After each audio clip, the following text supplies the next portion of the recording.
Okay, so sa video na to, i-discuss natin yung algebraic properties of R. So we have the field axioms. So tatandaan natin na yung R, which is the set of real numbers, is a field. So paano natin masasabi na si R ay field? So ang sabi dito, on the set of R of real numbers, there are two binary operations denoted by plus and times called addition and multiplication respectively. So these operations satisfy the following properties. So para masabi natin na si R ay field, so kailangan natin ng dalawang operation, plus and times,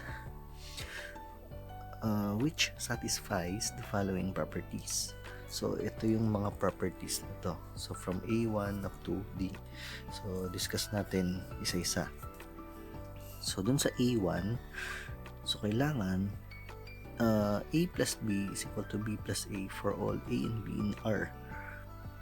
So the usual addition to, so if we add two elements in the set of real numbers, so it is the same thing as you switch them in the operation. So ang tawag doon ay commutative property. Now, for A2, so ang nakalagay dito, so A plus B plus C is equal to A plus B plus C for all A, B, C in R. So, kung makapansin natin, nag-switch lang tayo ng parenthesis. So, yung parenthesis na kay A plus B napunta kay B plus C. So, this kind of property is what we call the associative property. So, we associate the parentheses. Now, in A3, there exists an element 0 in R such that 0 plus A is equal to A and A plus 0 is equal to A for all A in R. So, itong 0 na to is what we call the identity element for addition. Because itong 0 na to, so any number add to this identity element, so the result would be that number. So kailangan meron siyang identity element for addition, which is 0. For A4, for each A in R, there exists an element minus A in R such that A plus minus A is equal to 0, or minus A plus A is equal to 0, since addition is commutative. So itong minus A na to is what we call the inverse element in addition. Now, let's have M1. So M1, ang property A times B is equal to B times A for all A and B in R. So we call it as the commutative property for multiplication. And then M2, A times B times C is equal to A times B times C for all A, B, C in R.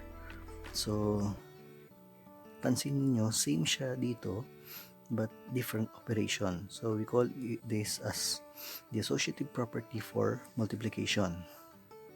Then M3, there exists an element 1 in R distinct from 0 such that 1 times A is equal to A and A times 1 is equal to A for all A in R. So itong 1 na to is what we call the identity element for multiplication.